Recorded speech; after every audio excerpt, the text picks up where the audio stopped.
وعلیکم السلام ورحمۃ اللہ وبرکاتہ۔ سوال یہ ہے کہ قنوت پڑھنے کا صحیح طریقہ اور جگہ۔ قنوت جو ہے رکوع سے پہلے اور رکوع کے بعد دونوں طرح ثابت ہے۔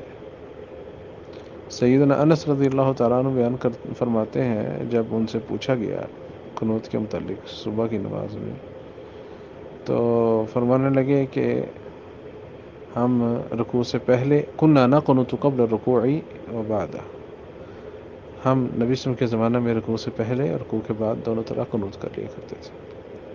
اب یہ روایت تو مطلق ہے، اسی سے علماء نے کہا ہے کہ دونوں طرح ثابت ہے، رکوع سے پہلے بھی کر سکتے ہیں، رکوع کے بعد بھی۔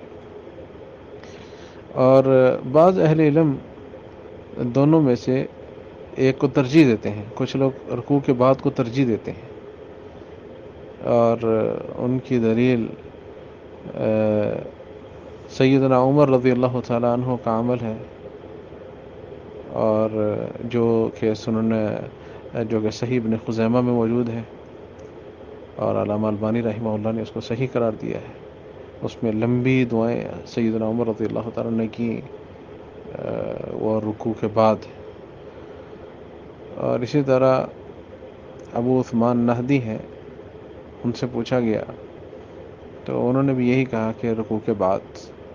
پوچھا گیا کہ یہ کن کن سے ثابت ہے، انہوں نے کہا ابو بکر، عمر، عثمان، خلفائے ثلاثہ سے ثابت ہے رکوع کے بعد قنوت کرنا۔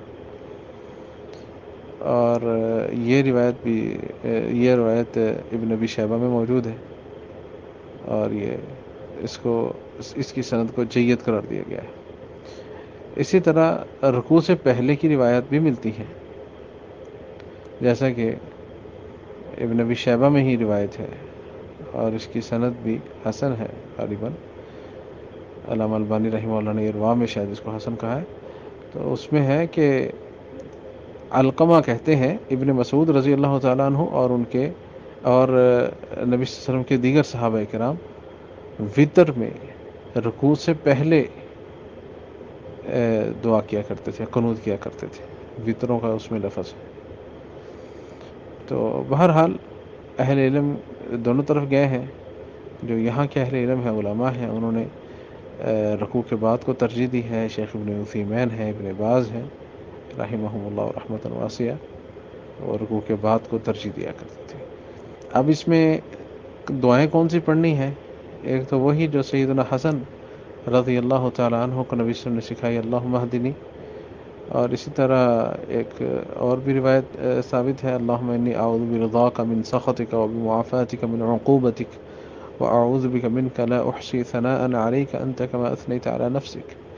یہ روایت بھی ثابت ہے، اور آثار صحابہ سے دیگر دعائیں بھی ثابت ہیں، جیسا کہ سیدنا عمر رضی اللہ تعالیٰ عنہ کا پیچھے ذکر گزرا ہے۔